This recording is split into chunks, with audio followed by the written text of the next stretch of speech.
ఆత్మీయంగా చనిపోయిన వారి వలె ఉంటాం. దేవుణ్ణి మనం హృదయపూర్వకంగా మనము ప్రేమించకపోతే ఆత్మీయంగా చనిపోతాం.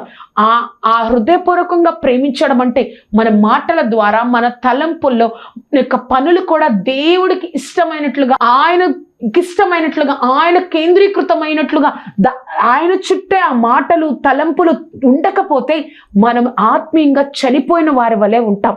ఇశ్రాయేలు ప్రజలు ఒక దూడను చేసుకొని ఆ దూడను చూసి నువ్వే మమ్మల్ని ఆ యొక్క ఐగుప్తుల నుంచి తెచ్చిందని చెప్పినప్పుడు దేవుడు మోషే ఆ యొక్క కొండ మీద నుంచి దిగి వచ్చిన తర్వాత ఏం జరిగిందంటే, నేను వీరందరినీ చంపేస్తానని చెప్పినప్పుడు మోషే అక్కడ చెప్తారు, మీరు ఎవరు దేవుడి పక్షంగా ఉంటారంటే లేవీలందరూ వచ్చేస్తారు.